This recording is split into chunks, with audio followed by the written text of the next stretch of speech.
is the increase in the special education reserve. And Lou, actually, when you go through this one, I think we need to even explain about the reserve and what the proposal was. So okay. you kind of walk us through the whole plan.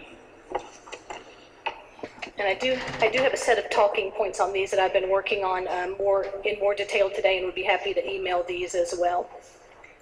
First, let me remind everyone that we have a responsibility under federal law, not to mention a moral obligation, to meet the needs of every child with disabilities. And we do that by working with their Admissions and Release Committee, typically called an ARC, to develop an individualized education plan for every student.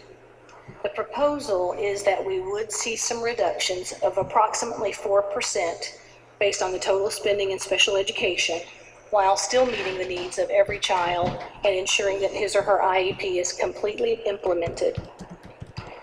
Every year in the district, paraeducators are non-renewed.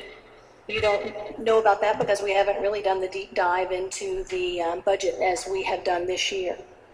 In that process, the reason that the non-renewals happen is there are a couple of reasons. First, we see fluctuations in student numbers, and we see fluctuations in student needs. Plus, the paraeducator, of course, is a support for a student, and best practice would be that the student's need for a paraeducator often would fade over time. That is not always true. We have children with significant physical needs who will always need their own paraeducator. That would not be even questioned in this process. So we do have some one-on-one paraeducators, but then we also have paraeducators that serve small groups of students and support for teachers. One of the reasons that the paraeducators has been so heightened over the course of this discussion, first I should say it's not because of the paraeducators themselves, and that feels so personal, and I apologize for even having to have that comment. We have really strong paraeducators, and they love our children and do a great job with them. But as we shared with you at the time of the budget development, best practice from the Office of Special Education Programs of the U.S. Department of Education would indicate that for every 100 special educators, a district would typically have about 60 paraeducators. In Fayette County, for every 100 special educators, we have 118 paraeducators, at about the 91st percentile nationally compared to districts like us. So that just highlighted the concern, and so then we began looking a little bit more closely about what roles and responsibilities the paraeducators have. And in many cases, they are serving the physical needs of students, but they are also often doing some of the work that we would hope that the teachers would be able to do. And of course, they're not assigning that arbitrarily. They're asking them to support the students in terms of their learning. So what we are recommending is an increase of 7 special educators and a decrease of 97 paraeducators, yet maintaining in reserve. Originally we had recommended $1 million, but you've asked what would it look like if we maintained $2 million in reserve. Frankly, that makes me really much more comfortable, because then I can guarantee that we won't have to be coming back to you for asking for any additional money and support for students with disabilities.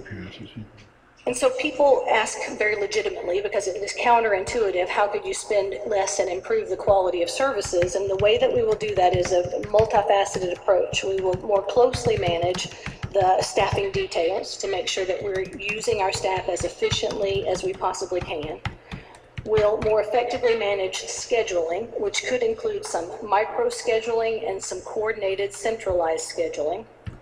We're going to have to purposefully abandon those strategies with our students with disabilities that are not working, because we are not getting the kinds of results for our students with disabilities that they deserve, nor that we expect.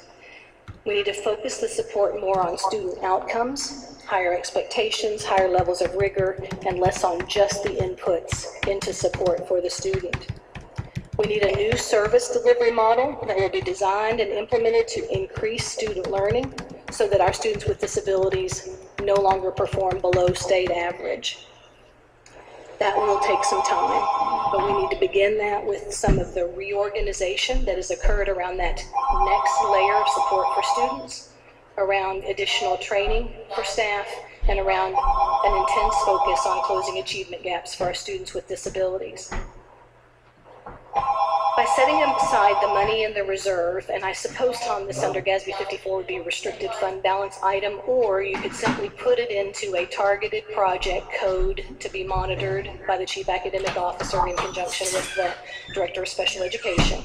We can account for the fluctuation that happens in any given year. If, for instance, we have a student who needs a one-to-one aide who moves into the district, then of course we would have to add a paraeducator back in.